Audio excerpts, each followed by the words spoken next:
નમસ્કાર મિત્રો, અમારા નવા વિડીયોમાં આપનું હાર્દિક સ્વાગત છે। આજે આપણે વાત કરીશું ચોકીદાર સાથે બનેલ એક સત્ય ઘટના વિશે। તે દિવસે મારે સવારે ઓફિસ માટે નીકળવામાં મોડું થઈ ગયું।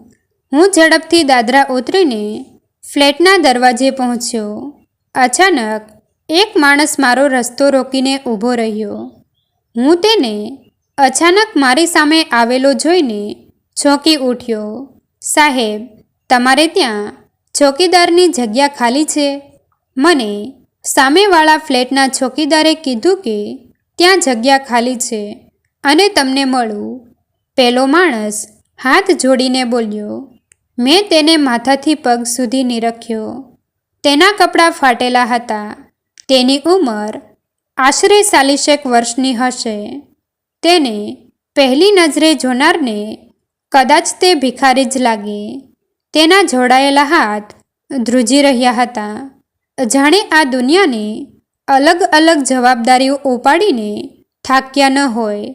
સૌથી ભયાનક તેની આંખો હતી।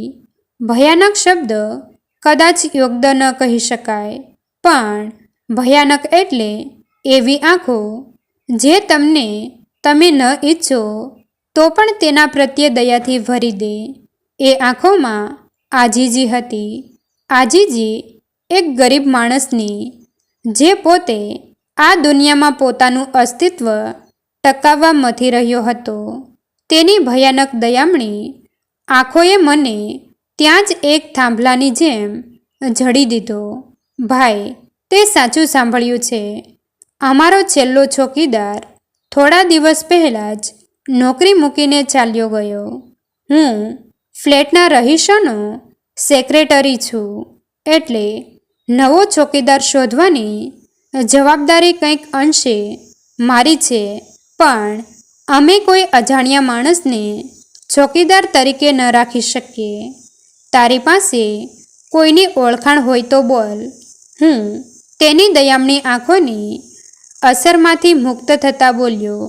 હું ફ્લેટની સોસાયટીનો સેક્રેટરી હતો, એટલે ચોકીદારની પસંદગીની જવાબદારી કંઈક અંશે મારી જ હતી, પણ પસંદગી સોસાયટીની વર્કિંગ કમિટી કરતી હતી અને કોઈ અજાણ્યા માણસને રાખવામાં જોખમ હતું, એટલે મેં તેને કાઢવાનો પ્રયત્ન કર્યો।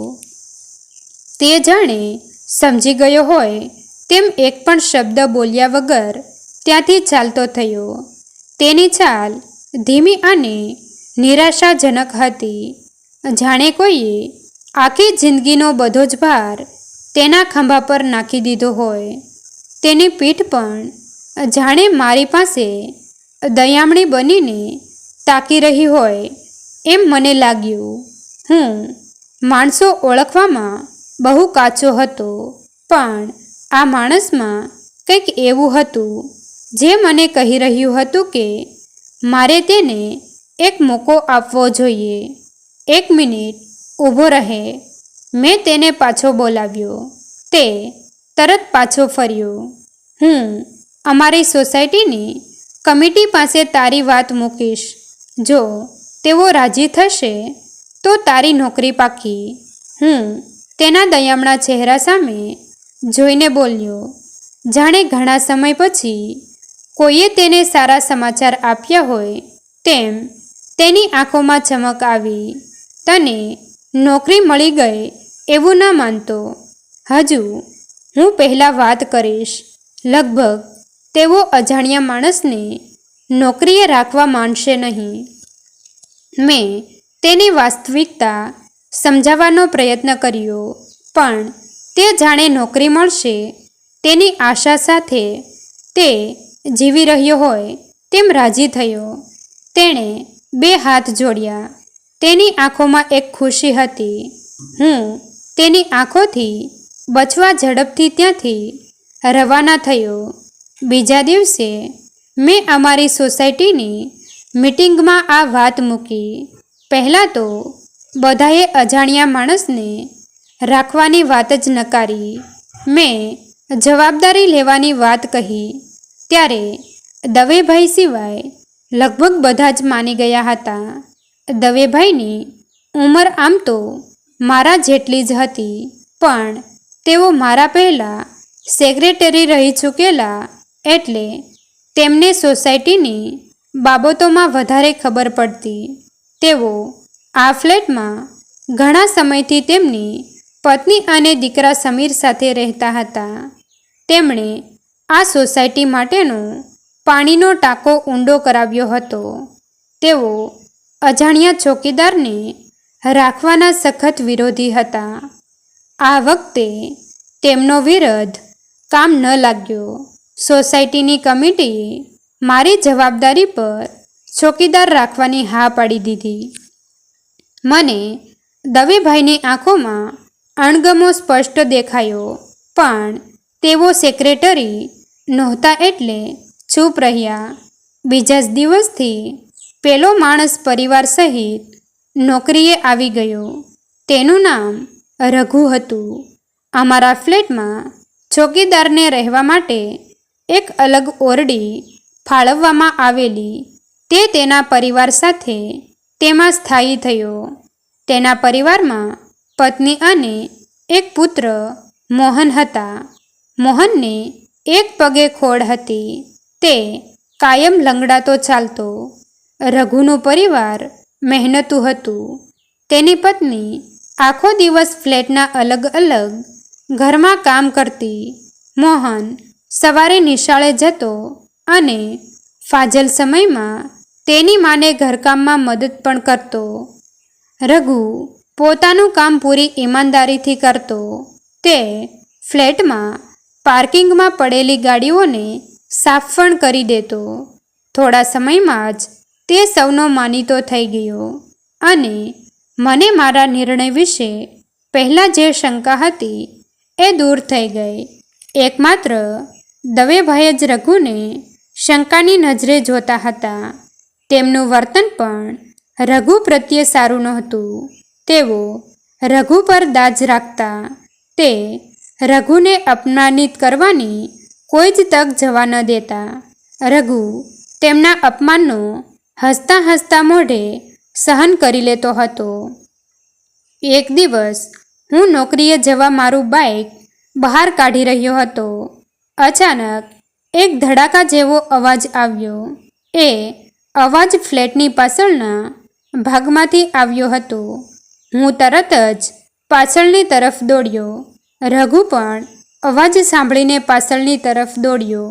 અમે બંને પાછળ પહોંચ્યા ત્યારે થોડીવાર તો અમને અવાજનું કારણ ન મળ્યું, પણ થોડી જ ક્ષણોમાં એક શીશ સંભળાય. એ શીશ ફ્લેટની પાછળ રહેલા ટાંકામાંથી આવી રહી હતી. અમે બંને ટાંકાના કાંઠે પહોંચ્યા અને અંદર નજર કરી.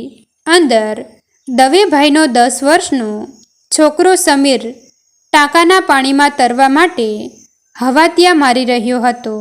દુર્ભાગ્યે ટાંકામાં ઉતરવા માટેની સીડી થોડા દિવસ પહેલાં જ રિપેરિંગ માટે આપેલી.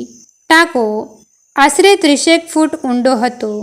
તેમાં પાણી પણ ઘણું હતું. પાણીની સપાટી આશરે 10 ફૂટ પછી શરૂ થતી હતી. હું હેબતાઈ ગયો. જલ્દી કશું કરવાની જરૂર હતી. સમીરને તરતા નહોતું આવડતું. રઘુ પરિસ્થિતિ પામી ગયો. થોડી જ વારમાં તે મોહન સાથે હાજર થયો. તેણે મોહનને સમીર દેખાડ્યો. મોહન એક ક્ષણનો પણ વિલંબ કર્યા વગર ટાંકામાં ખાબક્યો. તે પાણીમાં તરીને સમીર પાસે પહોંચી ગયો. તે ડૂબતા સમીરને પાણીની સપાટી પર રાખવા પ્રયત્ન કરવા લાગ્યો. હું અવાચક બનીને આખો ઘટનાક્રમ જોઈ રહ્યો. મને અચાનક મોહનના પગમાં રહેલી ખોડ યાદ આવી ગઈ. હું તરત જ ફાયર બ્રિગેડને ફોન કરવા દોડ્યો. થોડી વારમાં જ આખા ફ્લેટમાં હાહાકાર મચી ગયો. બધા જ ટાંકા પાસે ભેગા થયા. કોઈ દોરડું શોધવા ગયા તો કોઈ દોરડું બનાવવા ઘરમાંથી ચાદરો લાવવા લાગ્યા. આ સમગ્ર કોલાહલમાં મોહન પોતાના કરતાં બમણા વજનવાળા સમીરને પાણીની સપાટી પર રાખવા પ્રયત્ન કરી રહ્યો હતો. આશરે 15 મિનિટ પસાર થઈ ગઈ. હવે મોહન થાક્યો હોય એમ લાગી રહ્યું હતું. તે પોતાનું તમામ જોર સમીરને ઉપર રાખવા લગાવી રહ્યો હતો. બહાર અમને હજુ દોરડું નહોતું મળતું. લોકો ચાદરોનું અસ્થાયી દોરડું બનાવી રહ્યા હતા. અમારો જીવ તાળવે છોંટ્યો હતો. એકમાત્ર રઘુ ચૂપચાપ પોતાના દીકરાનું પરાક્રમ જોઈ રહ્યો હતો. પોતાના એકના એક દીકરાનો જીવ જોખમમાં હતો, તેમ છતાં તે શાંત હતો.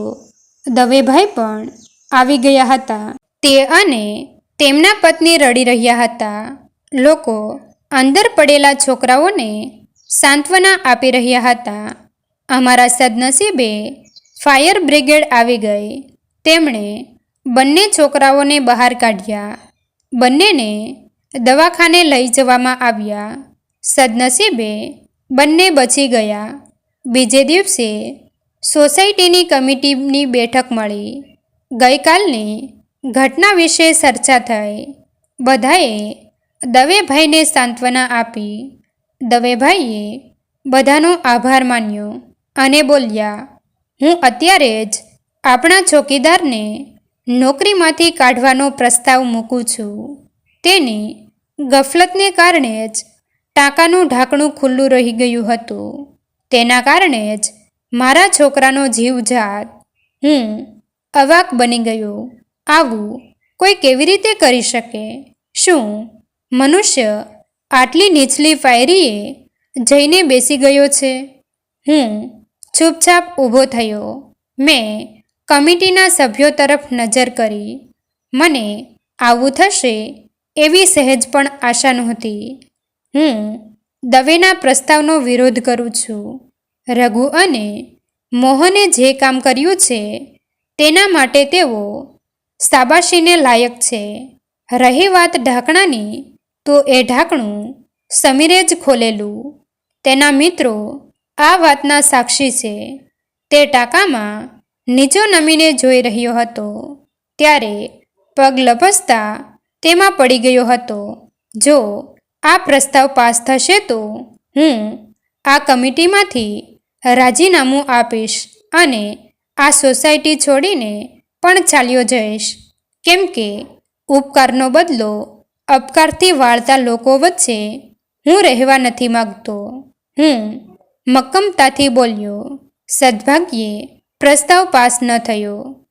મિત્રો, તમને જો આ વિડીયો પસંદ આવ્યો હોય તો વિડીયોને લાઈક અને તમારા અન્ય સગા સંબંધી મિત્રો સાથે વિડીયોને શેર કરવાનું ભૂલતા નહીં. અને આવા જ નવા જીવન ઉપયોગી, જીવનમાં કંઈક નવું કરવાની પ્રેરણા મળે તેવા વિડીયો જોવા માટે અમારી ચેનલ સાથે બન્યા રહો. થેન્ક યુ મિત્રો. મળીએ છીએ એક નવા વિડીયો સાથે. આભાર.